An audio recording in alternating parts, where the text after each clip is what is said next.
मेरा सीधा सवाल इस चुनाव को लेकर, आप कितनी सीट बीजेपी और एनडीए को देते हैं 2019 में?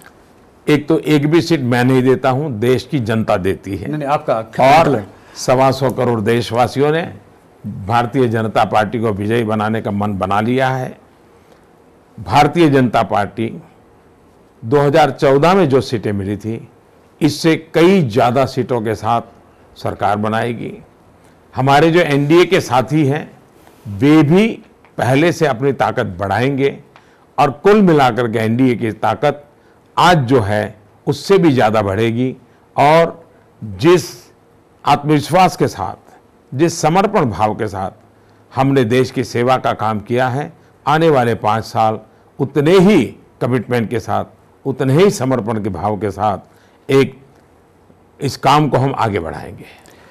आपने कहा कि ज़्यादा सीट आएंगी पिछली बार से, तो अगर आप हिंदी हार्टलैंड में देखें कुछ स्टेट्स को, तो आप यहाँ पे अपनी टैली इससे ज़्यादा कैसे अच्छी करेंगे? उत्तर प्रदेश में आपके पास 73 सीटें, कहीं 26 में 26, कहीं 27 में 25, कहीं 25 में 25।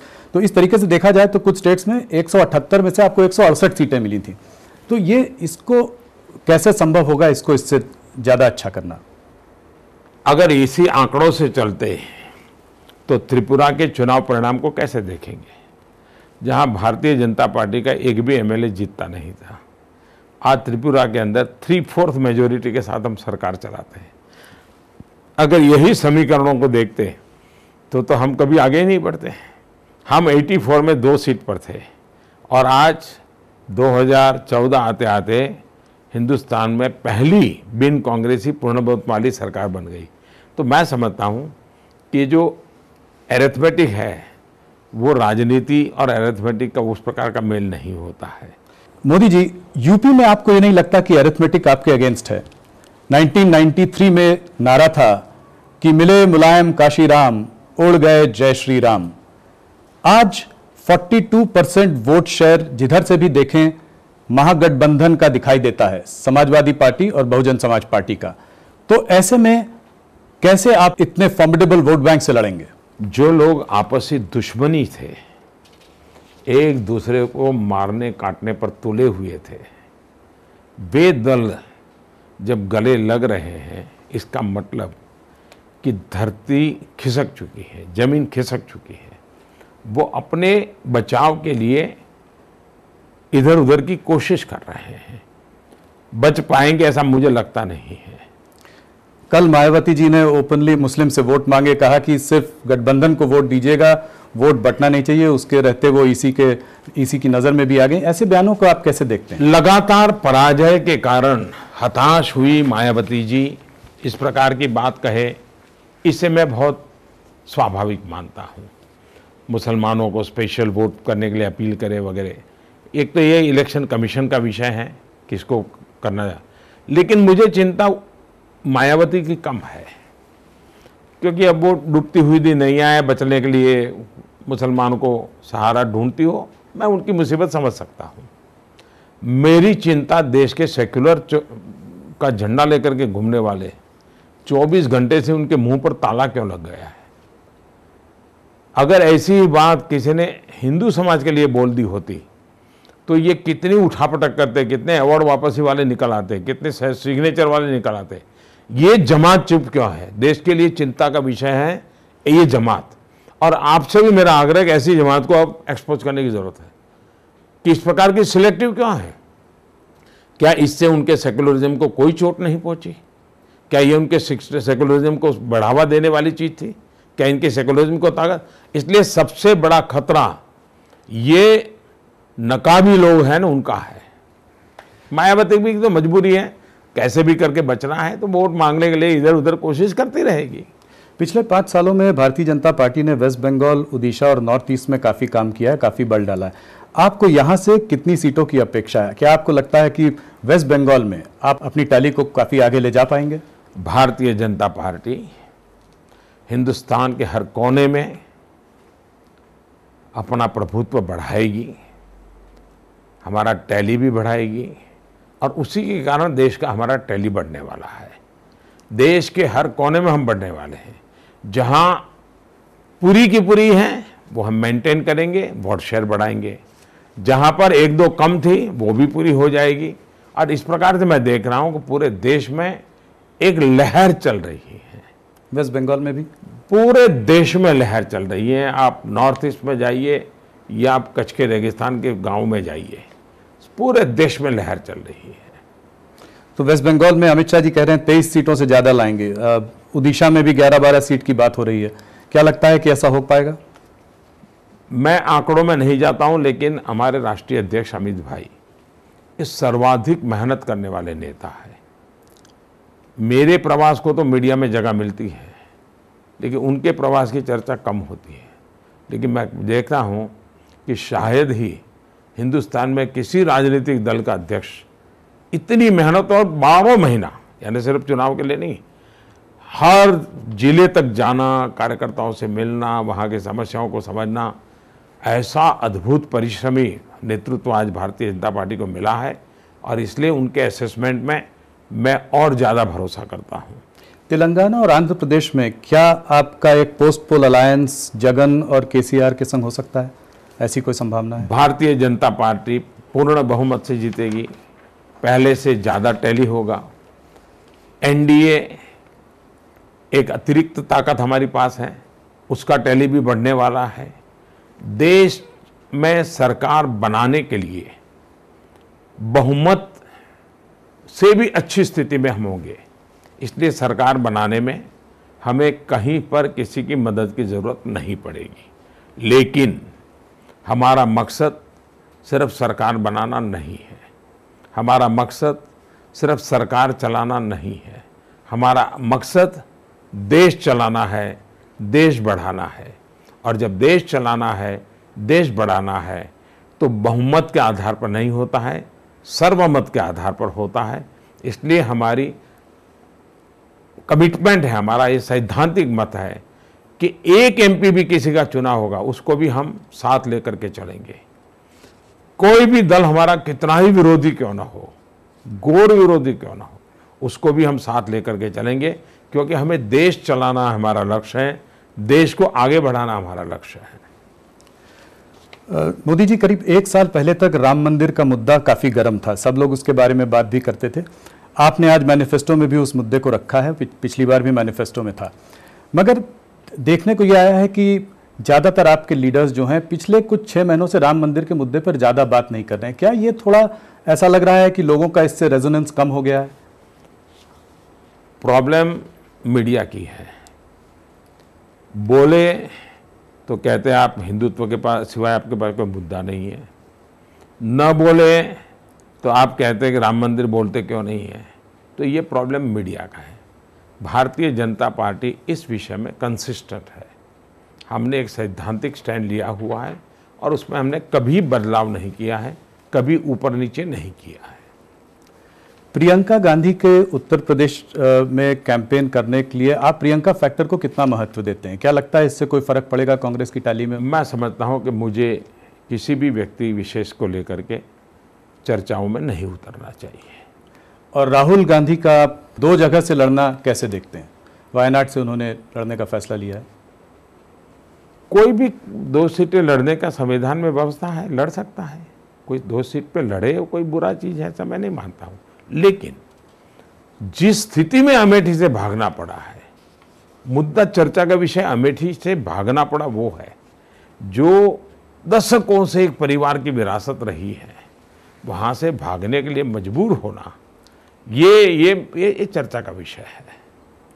आपने गांधी परिवार पे काफ़ी हमले किए हैं पिछले 4-5 सालों में। जी नहीं, मैंने कभी नहीं किया है। मैं वंशवाद का सैद्धांतिक विरोध करता हूँ। व्यक्तिगत मैंने कभी किसी पे हमला नहीं किया।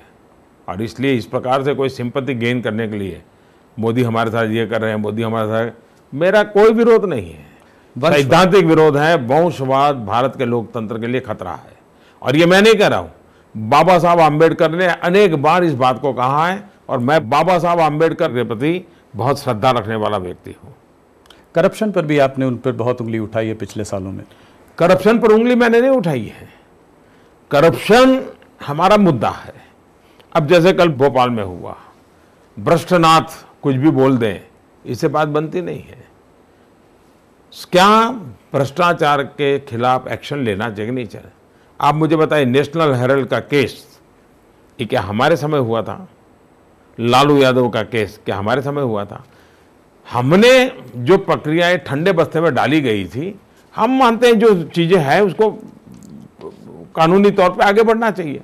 अब उसको जमानत पे आना पड़ा तो गुनहगार को जमानत पे आना पड़ता है। मैं कौन होता हूं उनको कहने वाला? उन्होंने गुनाह किया है इसलिए जमानत पे घूम रहे हैं, माँ बेटा दोनों। आपने सरदार वल्लभ भाई पटेल के कंट्रीब्यूशन के बारे में बहुत सारी बातें की हैं, तमाम लीडर्स के कंट्रीब्यूशन के बारे में बात की है। पंडित जवाहरलाल नेहरू के बारे में आपका क्या विचार है? मैं लाल किले पर से बोला हूं और देश का पहला प्रधानमंत्री हूं जो बोला हूं, इसके पहले किसी ने बोला नहीं है। मैं पार्लियामेंट के फ्लोर पर बोला हूं कि देश आज जहां पर पहुंचा है सभी सरकारों का कोई न कोई योगदान है, हर राज्य सरकार का भी कोई न कोई योगदान है, उन सारे सरकारों को चलाने वालों का भी योगदान है, ये मैं हमेशा कहा हूं। लेकिन हमारी शिकायत ये है कि सरदार वल्लभ भाई अगर देश के पहले प्रधानमंत्री होते तो देश की प्रायोरिटी अलग होती, देश की गति अलग होती, देश नई ऊंचाइयों पर बहुत पहले पहुंच गया होता। 2014 के में आने के बाद मुझे जो आज टॉयलेट बनाने के लिए इतनी मेहनत करनी पड़ रही है, सरदार वल्लभ भाई पटेल होते तो शायद पहले हो गया होता। प्रधानमंत्री जी, आप पिछले 5 साल में इकोनॉमी के प्रोग्रेस के बारे में क्या कहना चाहेंगे? क्या आप 7% प्लस ग्रोथ से खुश हैं? अगर कोई व्यक्ति विकास में विश्वास करता है तो 10% के बाद भी संतुष्ट नहीं होना चाहिए। कभी कभी असंतोष तक ऐसी ऊर्जा भरता है कि जो नया करने की प्रेरणा देता है, और इसलिए कितना ही अच्छा करूं, बढ़िया से बढ़िया करूं, लेकिन मेरे भीतर के असंतोष को मैं हमेशा जिंदा रखता हूं। लेकिन आज हमारे लिए खुशी की बात है, दुनिया के सभी एजेंसीज, वर्ल्ड बैंक हो, IMF हो, रेटिंग एजेंसी हो, सब ने एक स्वर से कहा है कि भारत दुनिया की बड़ी इकोनॉमीज में सबसे तेज गति से आगे बढ़ने वाली इकोनॉमी है।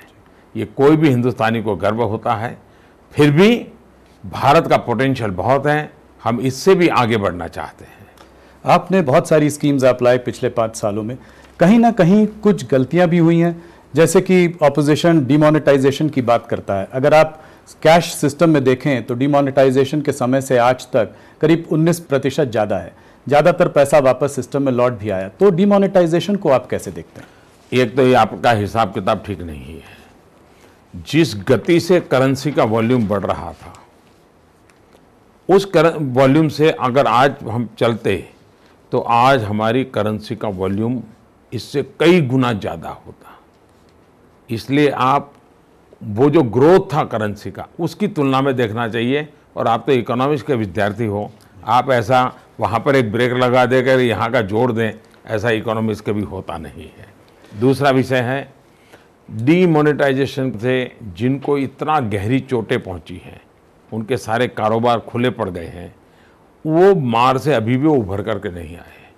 लेकिन देश की सामान्य जनता डीमोनेटाइजेशन के कारण तकलीफ होने के बावजूद, वो समय तो तकलीफ हुई, मैंने भी पब्लिकली स्वीकार किया था कि 100 दिन तकलीफ रहने वाली है, लेकिन देश की जनता ने हमारा साथ दिया। डीमोनेटाइजेशन के मुद्दे पर उत्तर प्रदेश का चुनाव लड़ा गया, उस चुनाव में हम विजयी होकर के आए। और इसलिए डीमोनेटाइजेशन के संबंध में जिनको बहुत नुकसान हुआ है, उनकी गरीबों वाली वोट बैंक चली गई हैं, उनके अपने जो खेल थे रुपयों के वो ख़त्म हो गए हैं, इसके लिए उनकी परेशानी है और वो लोग आज भी रो रहे हैं।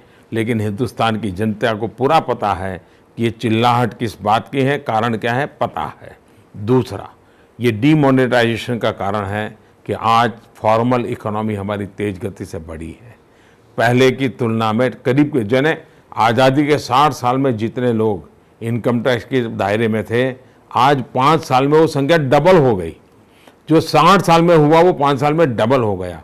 3.5 लाख कंपनियां, जो एक कमरे के अंदर 200-200 कंपनियां चलती थी, जो बिल्कुल गैर कानूनी पैरेलल इकोनॉमी चलाती थी, हवाला चलाती थी और बिल्कुल ही देश की इकोनॉमी को लूटती थी। 3.5 लाख कंपनियां हमने इस नोटबंदी के कारण खोज पाए और 3.5 लाख कंपनियों पर ताले लग गए। करोड़ों रुपया डिस्क्लोज हुआ, वो सरकारी खजाने में आया। मैं समझता हूं कि ये इतना बड़ा कदम हमने न लिया होता तो आज फॉर्मल इकोनॉमी कहीं नजर नहीं आती, पूरी तरह ये जो पैरेलल इकोनॉमी चलती थी वही दिखाई देती। आज मकानों के दाम कम हुए, क्यों हुए? क्योंकि बेईमानी के पैसे गए, काला धन गया, तब जाकर के होने लगा है। आपके कार्यकाल में कुछ लोग कहते हैं कि काफ़ी इंस्टीट्यूशन में कुछ प्रॉब्लम्स रही हैं। आरबीआई के 2 गवर्नर आए, सीबीआई में भी थोड़ा बहुत टॉप लेवल पे कुछ लड़ाई झगड़े हुए, जुडिशरी में भी 4 जस्टिसेस, सीनियर जस्टिसेस ने एक प्रेस कॉन्फ्रेंस भी की। आप इसको कैसे देखते हैं? इंस्टीट्यूशनल क्रेडिबिलिटी की जब बात होती है तो इसे आप कैसे देखते हैं? कांग्रेस पार्टी ये जो मुद्दे उठाती है वो मुद्दे इतने वाहियात है। जब वो चुनाव हार जाए तो इलेक्शन कमीशन बेकार, उनके अनुकूल जुडिशरी चले इसके लिए दबाव डालने के लिए चीफ जस्टिस के ऊपर महाभियोग लाएं और उसको लटकाए रखें और अपने अनुकूल जजमेंट लेने तक उसको लटकाए रखें, उसको परस्यू न करें। हर इंस्टीट्यूशन को तबाह करने का काम कांग्रेस पार्टी ने किया है। इंस्टीट्यूशन को ताकत देने का काम अगर किसी ने कहा तो इन 5 साल में, और ये लोग जिन्होंने इमरजेंसी देश पर लाई, पूरे देश को जेल खाना बना दिया था, देश के वरिष्ठ नेता को जेल में डाल दिया था, मीडिया पर ताले लगा दिए थे, सारा मीडिया बंद पड़ा था। ये इंस्टीट्यूशन की बात करते हैं, उनको शोभा नहीं देती है। लाल कृष्ण आडवाणी जी ने कहा है nation first, party next, self last. आपने एक ट्वीट कर इस बात का समर्थन भी किया।